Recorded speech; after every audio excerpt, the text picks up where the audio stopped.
venus ce soir, c'est la chambre haute avant la Pentecôte. La chambre haute avant la Pentecôte. Selon vous, la chambre haute, c'est quoi?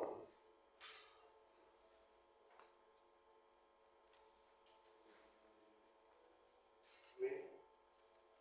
La chambre haute, c'est quoi? Oui, c'est. La chambre haute, c'est un lieu où l'on se retrouve pour pouvoir prier. La chambre haute, c'est un lieu où on se retrouve pour pouvoir prier. Qui d'autre?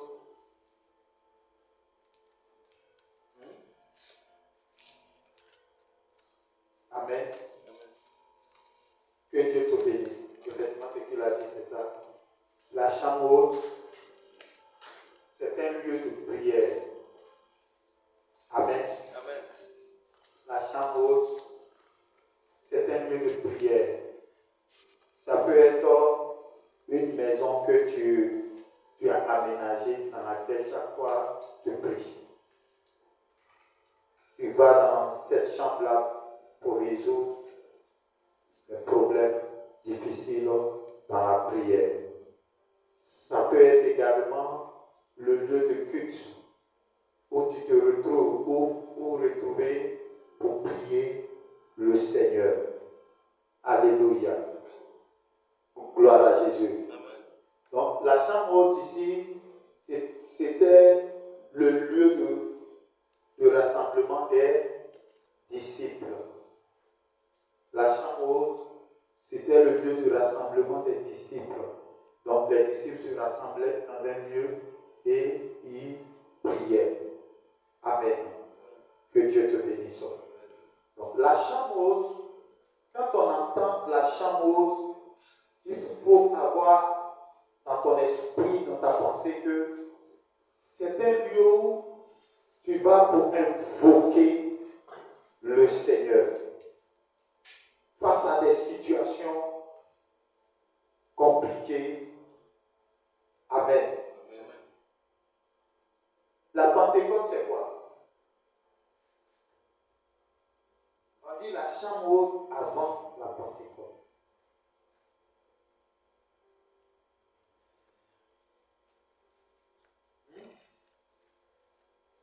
La Pentecôte, c'est une fête chrétienne, célébrée le 50e jour après la Pâque. On se comprend? En mémoire de la descente du Saint-Esprit sur les apôtres. Donc la Pentecôte est une fête chrétienne célébrée le 50e jour après la Pâque, en mémoire de la descente du Saint-Esprit sur les apôtres. Qui comprend? La Pentecôte aussi, c'est une fête juive. C'est une fête juive du don de la Torah, célébrée 7 semaines après le second jour de la Pâque.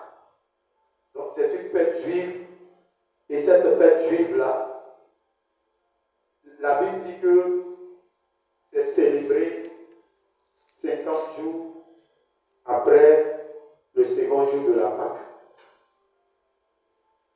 On se comprend? Et c'est un jour où les Juifs peuvent quitter dans d'autres nations et puis se retrouvent à Jérusalem où se trouvait le temple pour célébrer cette fête. Mais aujourd'hui, nous disons que c'est la fête chrétienne célébrée 50 jours après la Pâque en mémoire de la descente du Saint-Esprit. Tu vas prendre ta Bible dans le Actes chapitre 1, le verset 12 au verset 14. Actes chapitre 1, verset 12 au verset 14.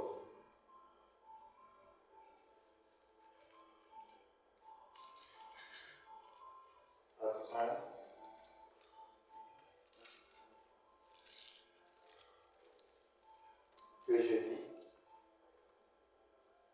Actes chapitre 1, verset 12. La Bible dit, alors il retournait à Jérusalem de la montagne appelée des Oliviers, qui est près de Jérusalem, à la distance d'un chemin de sabbat. Quand il fut arrivé, il montait dans la chambre haute où il se tenait d'ordinaire. C'était Pierre, Jean, Jacques, André, Philippe, Thomas, Barthélemy, Matthieu, Jacques, fils d'Alphée, Simon le Zélote et Jude, fils de Jacques. Tout d'un commun accord persévéraient dans la prière avec les femmes et Marie, mère de Jésus, et avec les frères de Jésus. Alléluia. Voici une histoire écrite par Luc.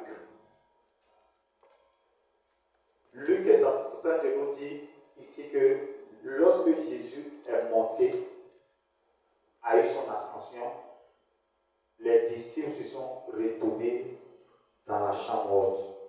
Et Luc a commencé à citer les disciples dont il s'agissait. Et il y avait 11 disciples, excepté Judas qui s'était pendu. Alléluia. Amen. Gloire à Jésus. Amen. Et la Bible dit qu'ils étaient avec les femmes. Et lorsqu'ils étaient avec les femmes, la Bible nous dit qu'ils ont commencé à prier le Seigneur. Amen. Mais pourquoi même les disciples étaient allés dans la chambre pour prier? Les disciples étaient allés dans la chambre pour prier parce que Jésus leur avait promis quelque chose. Il leur avait promis le Saint-Esprit. Or, pour que le Saint-Esprit descende, il fallait que la promesse qui leur avait été donnée là, ils puissent se rassembler et prier le Père pour que cette promesse-là puisse descendre sur eux. Alléluia. Aujourd'hui où tu es, il y a beaucoup de choses qui se passent dans ta vie. Tu as besoin de l'aide de Dieu. Tu as besoin de l'aide du Saint-Esprit. Mais la Bible dit que les disciples, pendant qu'ils étaient en train de prier, ils avaient quelque chose en commun. Qu'est-ce qu'ils avaient en commun? Ils avaient soif de Dieu. Ils avaient la soif de Dieu. Ils avaient la soif de recevoir la promesse que Jésus leur avait promis. Alléluia. La Bible dit qu'ils avaient soif. C'est pourquoi, pendant 10 jours, ils ont passé le temps dans la prière. Ils étaient en train de chercher la face de Dieu. Ils étaient en train de dire au Seigneur, tu nous as promis le Saint-Esprit. Il faut que l'Esprit de Dieu vienne sur nous. Parce que pourquoi ils ont commencé à demander l'Esprit de Dieu? La Bible dit qu'ils étaient apeureux. La Bible dit qu'ils avaient peur. La Bible dit qu'après avoir exécuté Jésus et après la résurrection de Jésus, les disciples avaient la paix au ventre. Donc ils attendaient quelque chose pour venir booster leur foi. Ils attendaient l'Esprit de Dieu pour venir leur donner la puissance. Ils attendaient la puissance de Dieu. Ils attendaient la venue de l'Esprit de Dieu pour que leur vie ne change, pour que leur peur prenne la fuite, pour que les soucis qu'ils avaient disparaissent, pour que ce qu'ils n'arrivaient pas à faire hier, ils puissent le faire. Alléluia. Ce soir, qu'est-ce que tu n'arrives pas à faire? Quel est ton problème ce soir? Quelle est la situation que tu traverses? Tu n'as besoin qu'une seule personne. Tu as besoin du Saint-Esprit. Tu as besoin de l'Esprit de Dieu. Mais comment l'Esprit de Dieu peut-il descendre sur une personne? L'Esprit de Dieu peut descendre sur une personne lorsque la personne a soif de l'Esprit de Dieu. Lorsque la personne veut toucher le Seigneur, veut que le Seigneur touche sa vie. Lorsque la personne veut que sa vie change, lorsque la personne compte sur l'Esprit de Dieu, compte sur Dieu, et que la personne ne compte pas sur ses propres forces, et que la personne ne compte pas sur ses propres moyens. Alléluia. La chambre haute symbolise le lieu où tu vas pour régler les situations difficiles. Alléluia. Bien aimé, là où la chambre haute est mentionnée, Dieu vient toujours pour opérer un miracle. Lorsque nous lisons l'histoire d'un roi, la Bible dit qu'il y avait une femme, veuve chez qui Élie, le Tishbite, était parti. Et la Bible dit que cette femme a perdu son enfant. Et lorsque la femme a perdu son enfant, la Bible dit que là où Élie dormait, on appelait sa chambre là, chambre haute.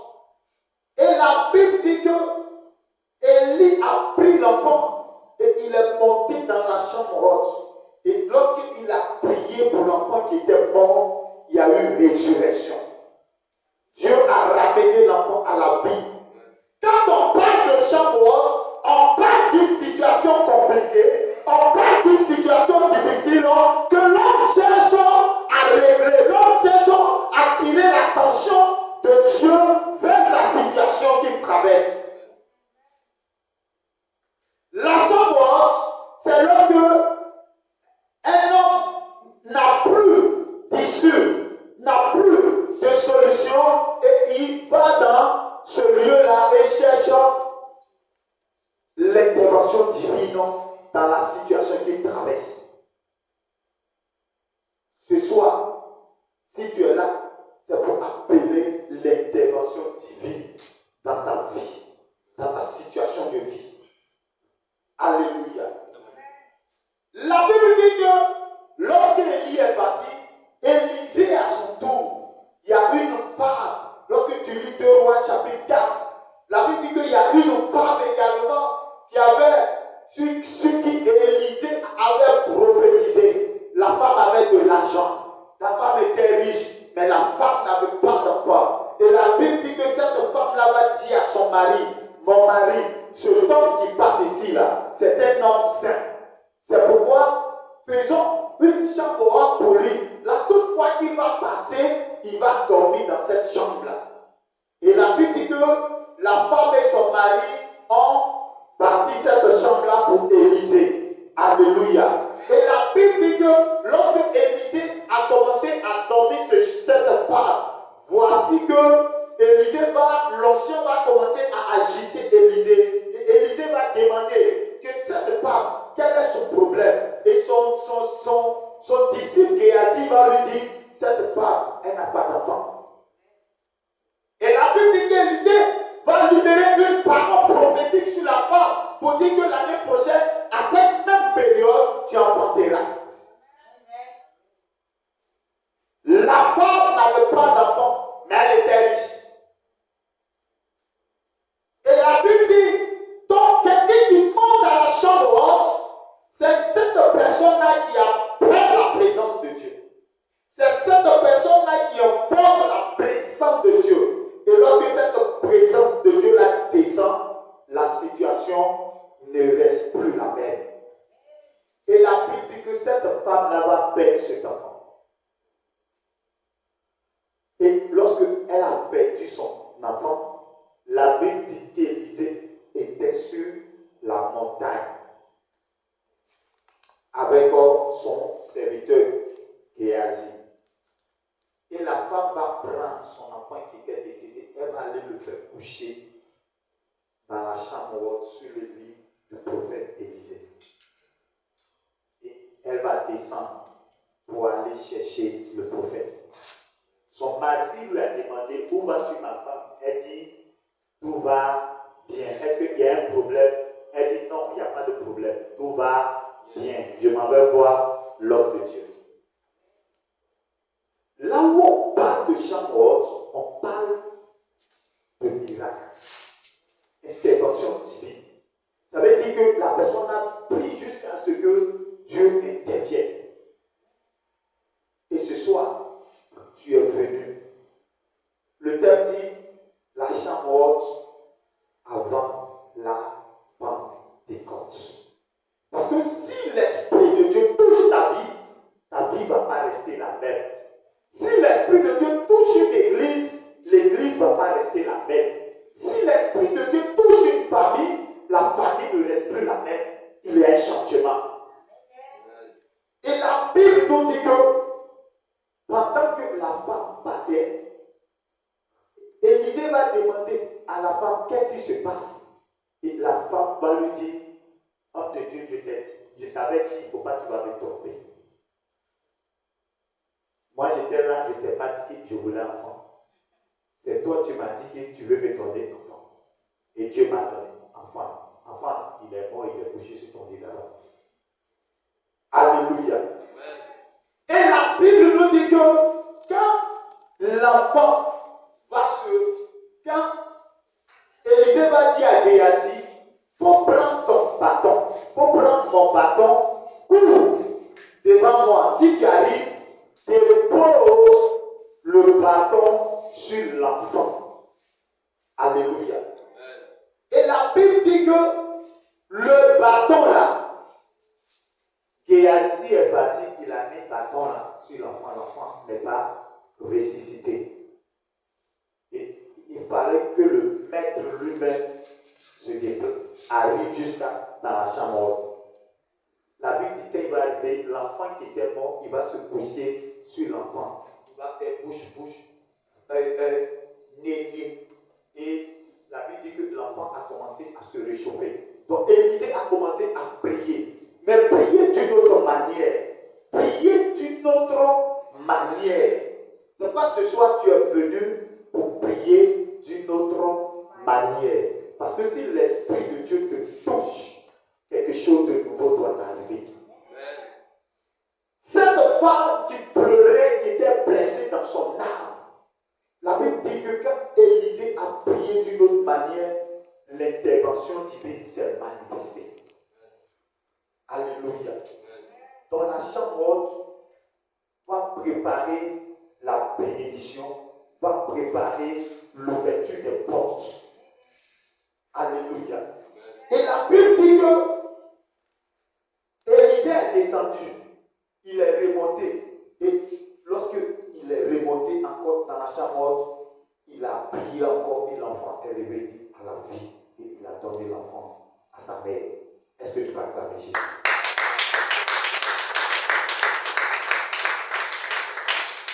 Là où on parle de chambre haute, on parle d'intervention divine.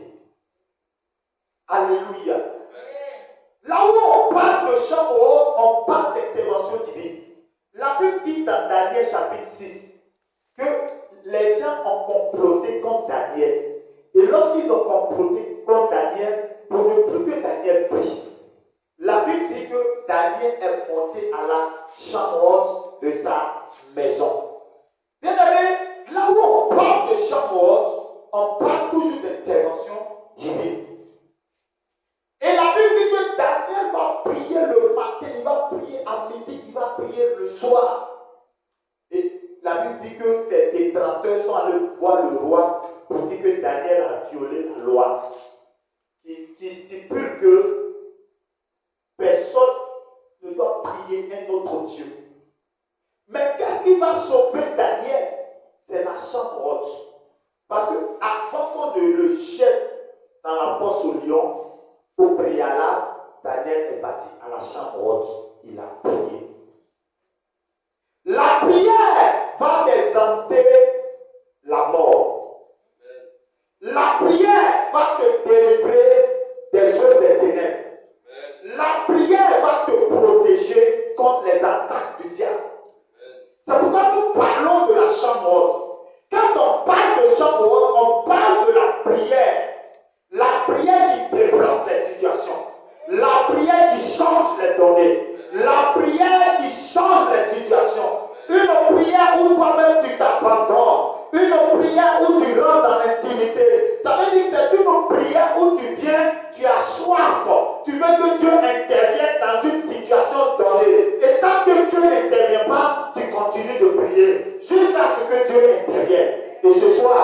nous allons prier le Seigneur pour que le Seigneur intervienne dans notre vie, pour que le Seigneur agisse dans notre vie. Amen. Dieu nous a promis le Saint-Esprit. Et la Bible dit que le Saint-Esprit, personne ne peut recevoir le Saint-Esprit s'il n'a accepté Jésus comme son Seigneur et son Sauveur. Alléluia. Amen. Au préalable, pour recevoir le Saint-Esprit, au préalable, il te faut accepter Jésus comme ton Seigneur et ton Sauveur. Et lorsque tu acceptes Jésus comme ton Seigneur et ton Sauveur, tu reçois le Saint-Esprit. Et si tu reçois le Saint-Esprit en toi, le Saint-Esprit qui vient en toi à la réception de Jésus, ça ne suffit pas. C'est pourquoi tu dois encore rentrer dans une intimité qu'on appelle la chambre haute. Pour que le Saint-Esprit là, le Seigneur envoie sur toi la puissance. Et ce soir, tu vas prier jusqu'à ce que Dieu fasse descendre sa puissance sur toi. Pourquoi? Parce que la Bible, le texte nous dit que de la chambre haute avant la Pentecôte, ou bien de la chambre haute à la Pentecôte. Or, nous savons que la Pentecôte, c'était le jour où l'Esprit de Dieu est descendu sur les apôtres. Et bien aimé, si le Saint-Esprit descend sur la vie d'une personne, son cœur change. Son cœur change. Si ton cœur n'a pas encore changé, ça veut dire que le Saint-Esprit ne t'a pas encore touché. Quand l'Esprit de Dieu touche une personne, il y a quelque chose qui change dans sa vie. Tu n'es plus la même personne. Tu n'es plus la même personne. Tu commences à dominer les choses du péché, les choses de la vie. Tu commences à dominer les situations de la vie. Ce qui n'allait pas commence à aller. Ce qui ne bougeait pas commence à bouger. Alléluia. Et ce soir, tu vas prier jusqu'à ce que Dieu touche ta vie. Alléluia. Que Dieu te bénisse. Que la grâce de Dieu soit avec toi. Que la faveur de Dieu soit sur ta vie. Que la grâce de Dieu soit avec toi. Donc la Bible nous dit, Jésus, avant de s'en aller, a dit aux disciples, ne quittez pas Jérusalem. Parce que bientôt, je vais vous envoyer une puissance. Le Saint-Esprit qui va survenir sur vous. Et si le Saint-Esprit n'est pas là, ne descend pas dans la vie d'une personne, il n'y a pas de compassion. C'est l'Esprit de Dieu, lorsqu'elle descend, elle apporte la compassion à une personne. Quand l'Esprit de Dieu touche une personne, tu peux être là et puis l'Esprit de Dieu commencera à te parler. Ah, voici mon fils, ce que tu es en train de faire là. Il ne faut pas faire ça comme ça. Fais ça comme ça. Une direction divine. Alléluia. Que Dieu te bénisse. Que la grâce de Dieu soit avec toi. Nous n'allons pas être longs ce soir. Mais il faut comprendre que Dieu intervient toujours lorsque tu rentres dans la chambre haute pour l'invoquer. Tu as un concours. Tu veux le résultat. Tu veux réussir. C'est la chambre haute. Amen. Tu as un examen. Tu veux réussir. C'est la chambre haute. Tu veux te marier. Tu cherches. Depuis ça ne va pas. C'est la chambre haute. Alléluia. Amen. Tu cherches un travail. C'est-à-dire quand tu déposes tes dossiers là. C'est comme si tes dossiers là, les sorciers ont chié dessus. On ne t'appelle jamais. Tu as besoin de la chambre haute. Alléluia. Parce que si tu rentres dans la chambre haute, la Pentecôte va venir. La Bible dit que les disciples étaient dans la chambre haute. Ils ont prié. Ils ont prié. Premier jour, deuxième jour, troisième jour, quatrième jour, cinquième jour, sixième jour, septième jour, huitième jour, neuvième jour, dixième jour, c'était le jour de la Pentecôte. Ils étaient dans la chambre haute en train de prier, en train de chercher la face de Dieu, en train de prier, en train de prier. La Bible dit tout à coup, quelque chose va se passer. La terre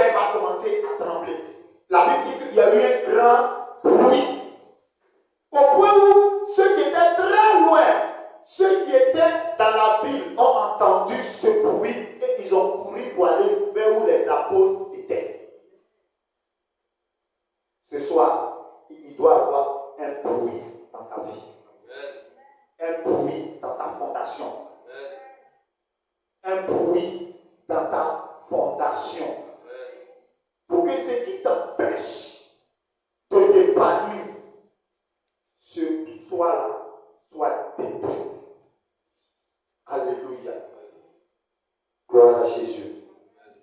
Donc imagine, et le même jour, on dit qu'ils c'était les apôtres seulement qui étaient là-bas avec les femmes. Ils étaient sans femmes, ils étaient en train de prier. On ne sait pas dans quel coup les hommes sont venus de part et d'autre à cause du bruit. Et ils ont rempli le lieu. C'est là que Simon-Pierre va parler. Et ce jour-là, quand l'Esprit est descendu sur eux, la peur a disparu. Le stress est parti. L'inquiétude a fui. La maladie a disparu. Que Dieu te bénisse.